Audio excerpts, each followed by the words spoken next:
নমস্কার বন্ধুরা, আজ আমি তোমাদের শোনাবো সুচিত্রা ভট্টাচার্যের একটি ছোট গল্প, পটল মামার কেরামতি।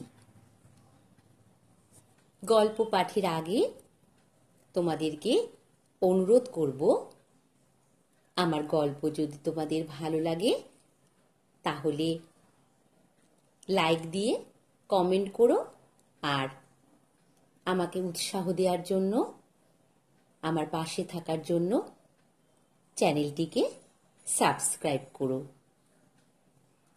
এবারে গল্প পাঠের আগে সুচিত্রা ভট্টাচার্যের সম্পর্কে আমরা দুই এক কথা জেনে নেব। সুচিত্রা ভট্টাচার্যের জন্ম 1950 সালে, আর তাঁর মৃত্যু হয় 2015 সালে। কাছের মানুষ, দহন, কাঁচের দেয়াল, হেমন্তের পাখি প্রভৃতি তাঁর অমর সৃষ্টি। বহু পুরস্কারে পুরস্কৃত হয়েছেন তিনি। এবার শুরু করছি সুচিত্রা ভট্টাচার্যের ছোট গল্প, পটল মামার কেরামতি।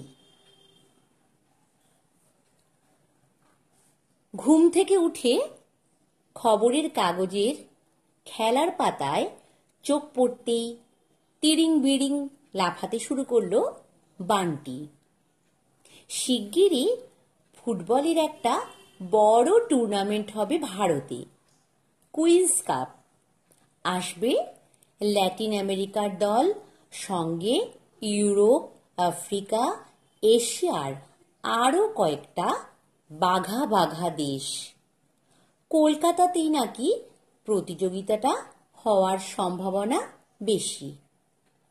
ইস, তাই যদি হয়, পৃথিবীর কত নামি দামি খেলোয়াড়কে যে চর্মচক্ষে দেখতে পাবে বান্টি। কাল রাতে বান্টির পটল মামা এসেছেন বসিরহাট থেকে। সেখানে হোমিওপ্যাথি প্র্যাকটিস করে পটল মামা।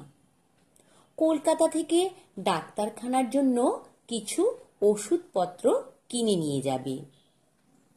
পটল মামা খাটে বসে দু চোখ বুজে প্রাণায়াম করছিল। একটা চোখ খুলে বলল, অত নাচন কোদন কিসের রে? বান্টি উত্তেজিত মুখে বলল, দেখেছ কতগুলো বড় বড় ফুটবল টিম আসছে কলকাতায়? Chile, Paraguay, Nigeria, Japan. পুটুস করে চোখটা আবার বন্ধ হয়ে গেল পটল মামার।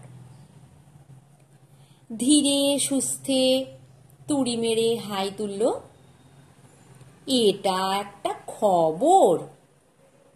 খবর নয়, তোদের কাছে খবর। জানিস কি, এসব টুর্নামেন্টে শেষ পর্যন্ত অনেক টিমই আসে না। তোরা অমুক দেশ আসছে, তমুক দেশ আসছে করে ধেই ধেই নাচিস, আর অবস্থা সামাল দিতে হয় আমাকে। তোমায় কেন? তোমায় কেন?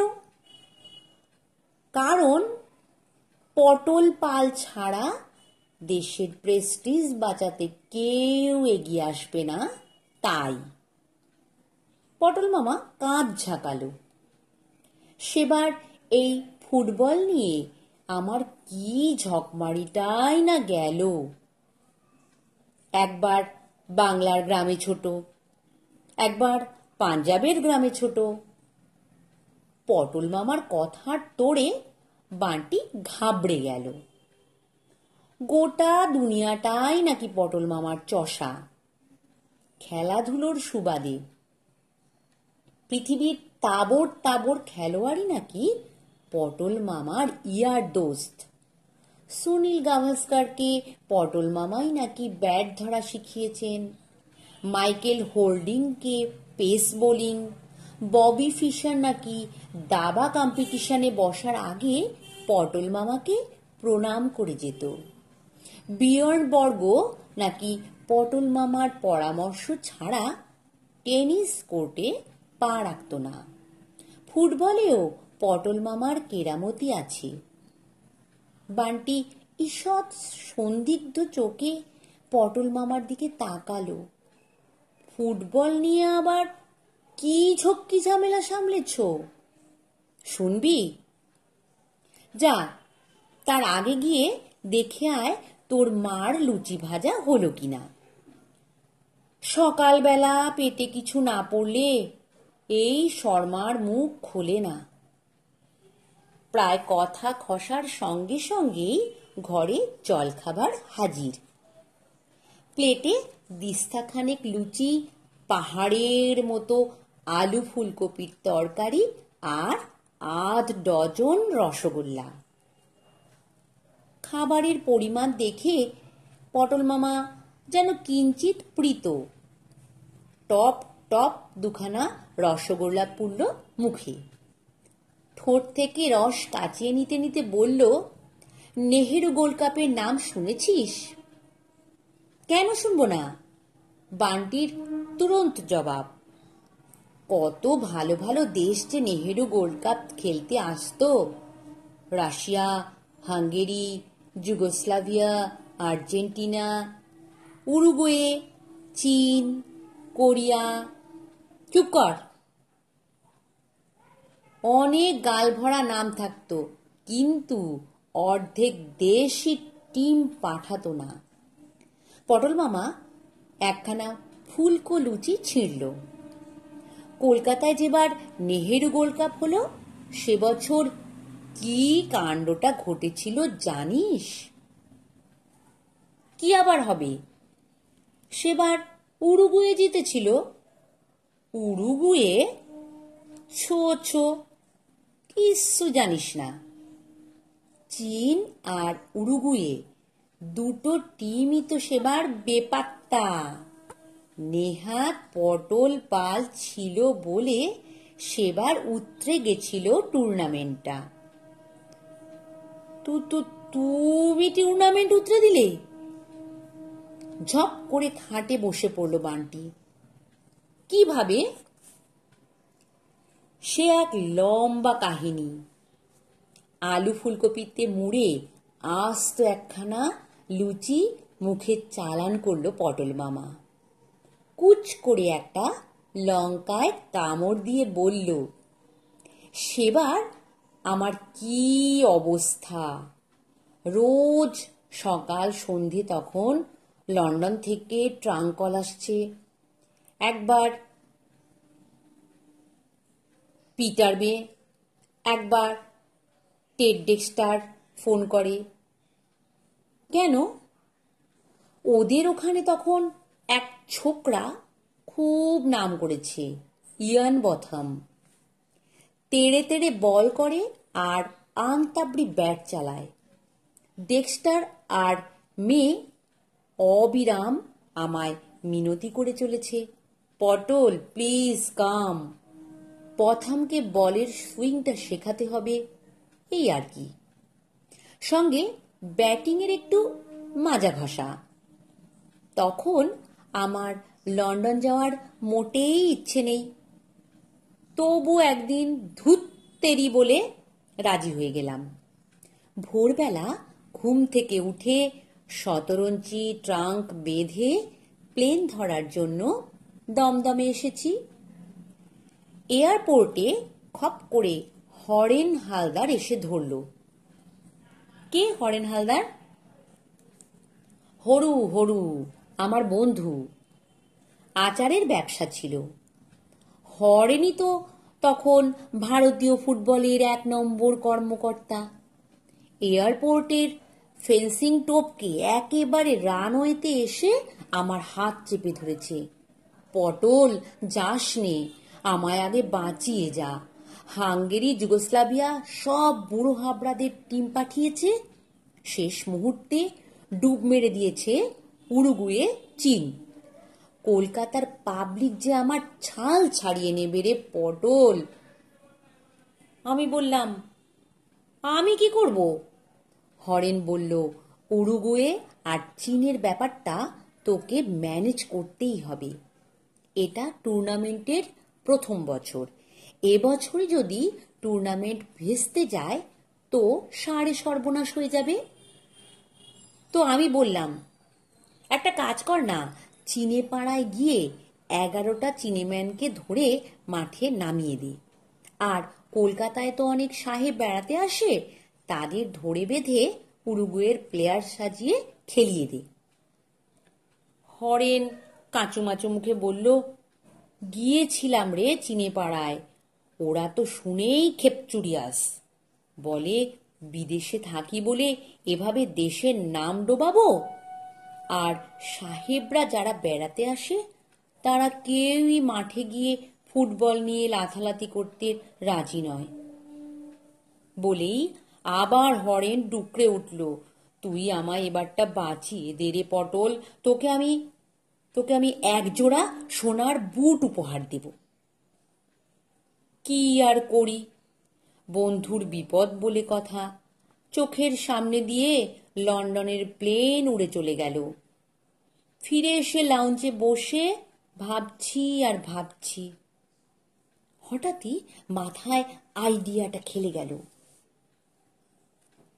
হরেনকে বললাম, দেখ হরু, আমি যা করব একদম চোখ কান বেঁধে মেনে নিবি তো?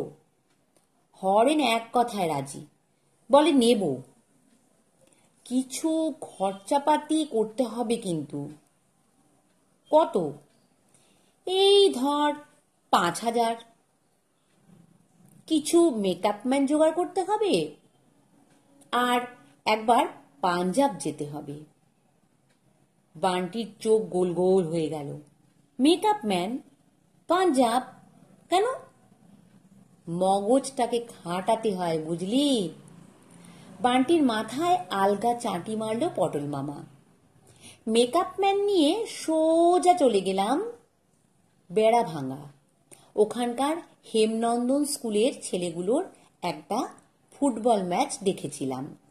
বেড়ে খেলেছিল ছেলেগুলো।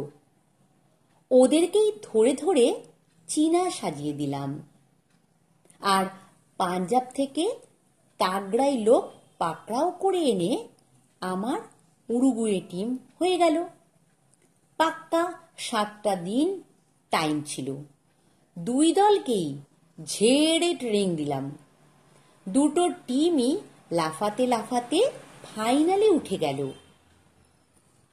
বান্টির মুখের হাঁ ইয়া বড় হয়ে গেছে, কথা ফুটছে না।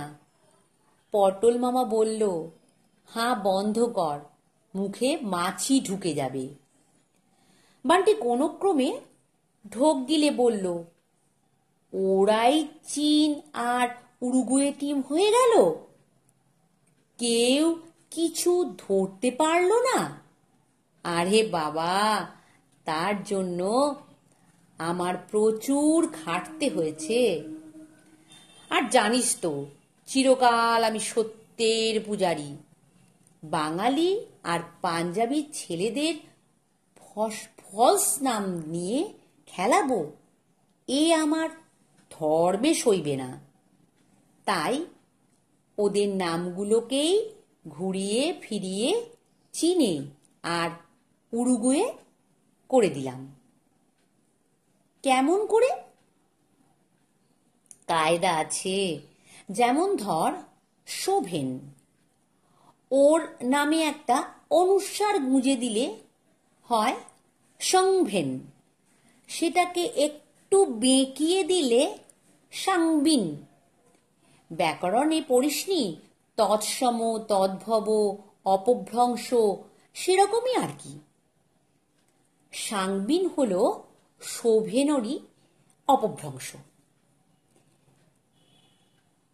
খিদে পেলেই শোভেন খুব চি চি করত, তাই নামের আগে একটা চি জুড়ে দিলাম, হয়ে গেল চিং সাং বিন। চিং সাং বিন ছিল চাইনিজ টিমের ক্যাপ্টেন। তারপর ধর একজনের নাম ছিল ফুকো সেন, তার কো কেটে আগে একটা লি দিয়ে দিলাম, হয়ে গেল চীনে নাম লি ফু সেন, টিমের গোলকিপার। তারপর ছিল কালু, অনুস্বর লাগিয়ে কালুং, তারপর কাইলুং, সেখান থেকে কাইলিং। সামনে অবশ্য একটা জ্যাং বসাতে হয়েছিল, জ্যাংটাও বসিয়েছিলাম ও জ্যাম খেতে ভালোবাসত বলে। সুব্রত সেনকে অবশ্য খুব একটা ভাঙতে হয়নি, সুব্রতর সু রেখে সেনকে সেন, ব্যাস হয়ে গেল সু সেন। মিন্টু গুহকে বানিয়ে দিলাম গু গুয়াং মিং। লিন্টু ফুয়াদ হলো লিন লি ফু। এইভাবেই 11টা নামকেই বান্টি হাবার মতো বলল। আর উরুগুয়ে টিম, ওদেরটাও একটু কায়দা টায়দা করে হয়েছিল। যে কজন শিখছিল তাদের মাথার চুল খুলে শ্যাম্পু করিয়ে খেলতে নামিয়েছিলাম। যা ঝাঁকড়া চুলও লাগছিল না। পটল মামা লুচি শেষ করে ঘ্রাও করে একটা ঢেকুর তুলল, আঙুলের ডগাটা চাটতে চাটতে বলল, উরুগুয়ের সেরা লিঙ্কম্যান ফ্রান্সিস কোলি ছিল আসলে ফতে সিং কোহলি। র্যামসো ছিল শিখ, ওর আসল নাম রামসে সিং। অমর ধাওয়ানকে করেছিলাম অ্যামেরো নাদাল, অমর থেকে অ্যামেরো, কোনো প্রবলেম নেই। কিন্তু ধাওয়ানটাকে কিছুতেই উল্টো পাল্টা করা যাচ্ছিল না। কি করি দেখলাম অমর ডাল খেতে একদম ভালোবাসে না। ডাল আর সবজি তো পাঞ্জাবিদের খাবার, তো ও সবজিটা খায়, কিন্তু ডাল দিতে গেলে বলে না ডাল না ডাল। সেই থেকে ওর পদবি করে দিলাম নাদাল। মন্টিলিঙ্গোর আসল নাম মন্টেক সিং। ও বেটা মাঠে খুব লেঙ্গি মারত বলে ওর নাম দিলাম মন্টিলিঙ্গো। আরও একজন সারাক্ষণ ল্যাং মারত, তাকে আমি আদর করে বলতাম সারাক্ষণ ল্যাং মারিও। সেটাই উল্টোপাল্টা হয়ে গেল মারিও সারাগুলেই। আর এক ছোকরার ছিল খুব গাঁজার নেশা। আমি ওকে বললাম, ওটি চলবে না, তোমাকে গাঁজা লেস হয়ে নামতে হবে। তা ও হয়ে গেল গঞ্জালেস। ও হ্যাঁ, আর একটা মারকুটে শিকও ছিল, রুসুয়া সিং। ও হয়ে গেল রুশো। পটল মামা চোখ নাচালো, কি কেমন? বান্টি ভেবলে যাওয়া মুখে বলল, ভালো, ভালোই তো। তবে আমার বেড়া ভাঙা স্কুলের ছেলেগুলোর ওপরই টান ছিল বেশি। বাঙালি বলে কথা, ফাইনালে উঠে ছেলেগুলো ঘাবড়ে গিয়েছিল খুব। পাঞ্জাবিদের সঙ্গে ফাইনাল, ইয়া ইয়া চেহারা তাদের, যদি মেরে হাড়গোড় ভেঙে দেয়। ওদের সাহস জোগানোর জন্য একটা গান আমি বেঁধে দিলাম। ভোরবেলা খড়কে করতে করতে ওরা কোরাসে গাইত, চি সাংবিন চি সাংবিন, দেশ আমাদের মহান চীন, লিন লি ফুয়ার জ্যাং কাইলিং, রয়েছে সঙ্গে গু গুয়াংমিন, ওদের মারিও সারালেগুই, বলেছে মোরা ট্রফি নেবই। সু সেন আর লিফুন সেন বসে বসে কি ঘাস ছিঁড়বেন? রুশো, র্যামো, গঞ্জালেস সব জারি জুড়ি এবার শেষ। জিততেই হবে মহান চীন, হাল ধরো নেতা, চি সাংবিন গানটা গেয়ে গেয়ে ওদের তেজ বেড়েছিল বটে, তবু বেচারারা ফাইনালে হেরে গেল। পটল মামা 1.5 মিনিট দীর্ঘশ্বাস ফেলল একখানা। নিজেদের মধ্যে অনেক পাস খেলেছিল, কিন্তু পাঞ্জাবিগুলো ঠিক 2 গোল ঢুকিয়ে দিল। তা সে যাই হোক, লোকজন টুর্নামেন্ট দেখে ধন্য ধন্য করেছে। ওই ছদ্মবেশের ব্যাপারটা কেউ ধরতে পারেনি, খবরের কাগজওয়ালারাও না। বান্টি মাথা চুলকোচ্ছে বসে বসে। পটল মামার কথার কুল কিনারা করতে পারছে না। পটল মামা শেষ রসগোল্লাটা মুখে পুড়ে দিয়ে বলল, সেই জন্যই তো বললাম, কলকাতায় কুইন্স কাপ হলে আবার কি ঝামেলায় ফাঁসবো কে জানে। হরু নেই বটে, কিন্তু ন্যাড়া আছে তো। কে ন্যাড়া? নারায়ণ স্বামী, ফুটবল ফেডারেশনের এখনকার প্রেসিডেন্ট। ও আমার খুব অনুগত। যদি আফ্রিকান টিম না আসে, যদি এখান থেকেই আবার দলটা সাজাতে হয়। পটল মামা যেন গভীর চিন্তায় আকুল হয়ে পড়েছে। হঠাৎ টরে টক্কা বাজাচ্ছে মাথায়, যেন এক্ষুনি নারায়ণ স্বামী ওরফে ন্যাড়া এসে হানা দেবে দরজায়। বান্টি আর থাকতে পারল না, ফস করে মুখ থেকে বেরিয়ে গেল, আচ্ছা পটল মামা, তুমি যে বললে ডেক্সটার আর মেয়ে তোমায় সকাল বিকেল ট্রাঙ্কল করত। হ্যাঁ করতো তো। পটল মামা ভুরু কোচকাল, কান ঝালা ফালা করে দিয়েছিল। নেহেরু গোল্ড কাপটা চোকার পর তো গিয়ে বথামকে নিয়ে পড়লাম, কিন্তু তোমাদের বাড়িতে তো তখন টেলিফোন ছিল না। বাড়িতে করবে কেন? পোস্ট অফিসে ট্রাঙ্কল করত। আমাদের বাড়ির একতলায় পোস্ট অফিস ছিল। একটা পিয়নের কাজই তো ছিল দফায় দফায় আমাকে ডাকা।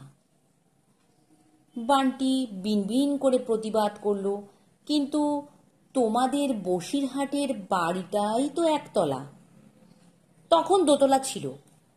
ঝড়ে সেবার দোতলাটা উড়ে গেল, তারপরই তো আমরা পোস্ট অফিসটাকে তুলে দিলাম।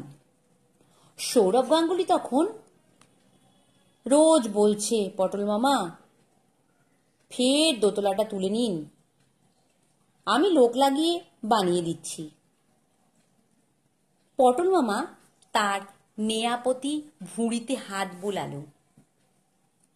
সৌরভ এখন আমার কাছে অনসাইডের স্ট্রোকগুলো শিখতে আসে তো। গুরুজনের ওপর খুব ভক্তি শ্রদ্ধা আছে ছেলেটার। আর জুৎসই প্রশ্ন খুঁজে পাচ্ছে না বান্টি। খানিক ভেবেচিন্তে বলল, কিন্তু প্রথমবার নেহেরু গোল্ড কাপটা হয়েছিল কত সালে? তোমার তখন বয়স কত ছিল?